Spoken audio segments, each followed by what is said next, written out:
Okay, let's dive deep into the tech behind these little black and white squares we see, well, absolutely everywhere. They're on menus, tickets, packages, you name it. But what is really going on inside? It's time to decode the QR code. You scan them constantly, right? I mean, they've become this default bridge between our physical world and the digital one. But have you ever actually stopped to wonder what's happening when your phone camera points at one? How in the world does a simple pattern of squares hold a website, your Wi-Fi password, or even a concert ticket? That is exactly what we are going to break down. So, here's our game plan. We'll start with where this thing even came from. Then we'll break down its core structure, its skeleton, really. We'll see how it writes its own rules, how it encodes the secret message inside, and the built-in armor that makes it so ridiculously reliable, before putting the whole puzzle together. First up, the code in plain sight. Let's peel back the first layer and look at where this technology was born, because its origin story probably isn't what you're thinking.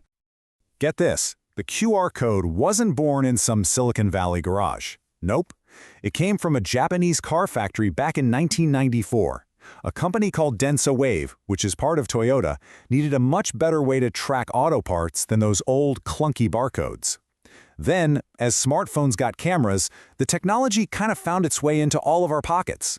And by 2020, in a world suddenly obsessed with being contactless, its usage just absolutely exploded. So what makes it so much better than a regular barcode? Well, a traditional barcode is one-dimensional. It just stores data horizontally, right? A QR code is two-dimensional. It uses a whole grid, and that one change makes a world of difference. It goes from storing just a handful of characters to holding over 7,000 numbers.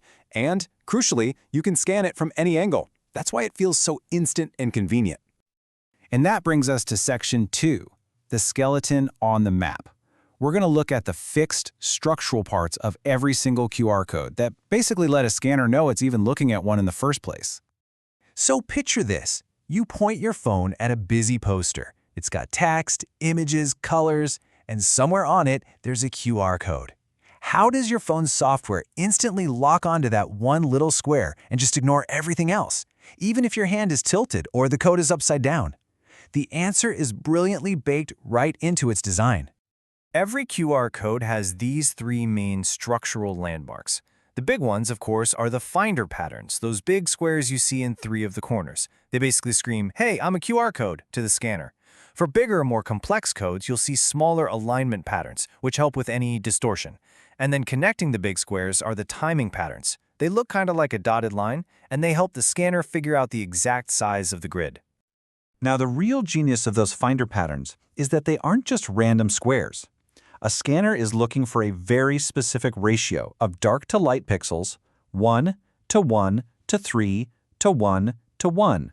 This signature is so mathematically rare, it's almost impossible for it to show up in normal pictures or text. And that is why your phone can find it in a fraction of a second. Pretty clever, right? And finally, there's the quiet zone. This is that mandatory blank border around the entire code. It's not just there to look nice, it's a critical buffer that tells the scanning software, hey, anything outside this border, not part of the code, ignore it. You know, a QR code that doesn't have a proper quiet zone is actually one of the most common reasons a scan will fail. On to Section 3, reading the rulebook. So, the scanner has found the code and it knows which way is up. Now it needs to understand the specific rules for this particular code.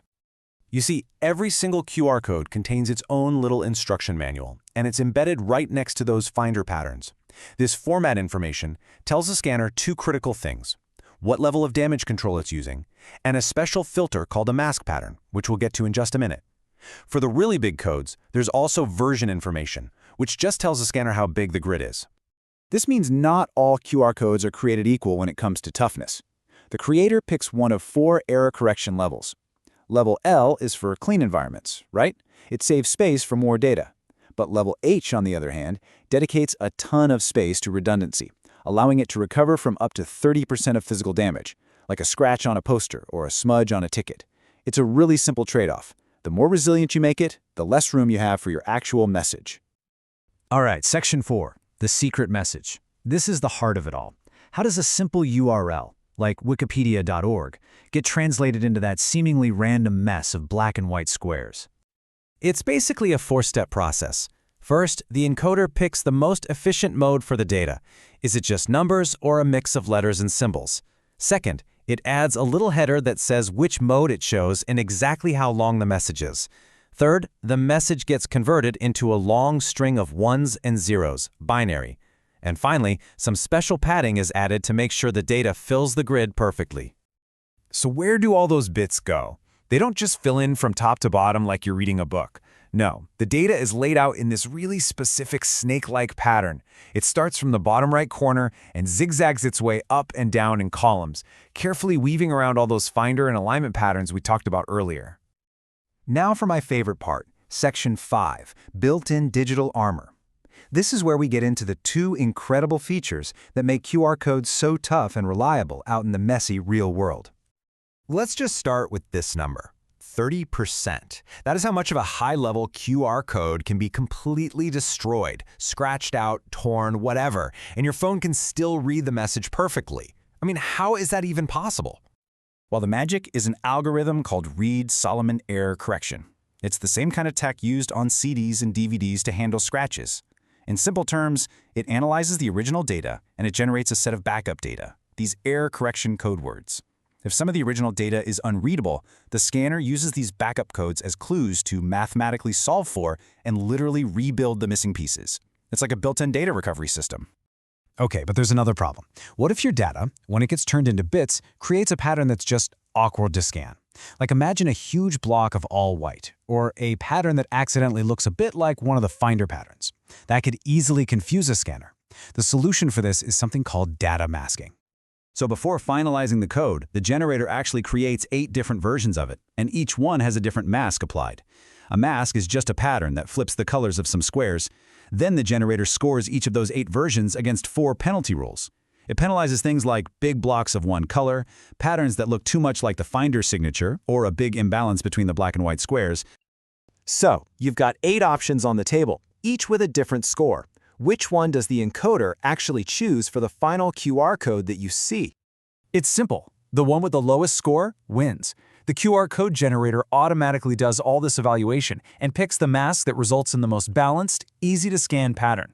It's a built-in optimization step that happens every single time a code is made, all to make our lives easier. And that brings us to our final section, the physical bridge. Let's put all of these amazing pieces together and just appreciate the incredible design of this entire system. When you step back and look at the whole thing, you really see why the QR code works so well as this phygital bridge, this link between physical and digital. As this quote says, its success is all about that perfect blend of robust math and a super smart geometric design. So let's just run it back. We have Finder patterns so the scanner can find it instantly. We have format information so the scanner knows the rules of the game. We've got an efficient data encoding process to pack the message in, and we have those Reed-Solomon codes to protect that message from damage. Every single element we've looked at isn't there by accident. It is a deliberate, clever solution to a potential real-world problem. It is an unbelievably robust and elegant system. And it really makes you wonder, right? As our lives become even more tangled up with technology, what will be the next brilliant invention that seamlessly connects our physical and digital worlds? What comes after the QR code?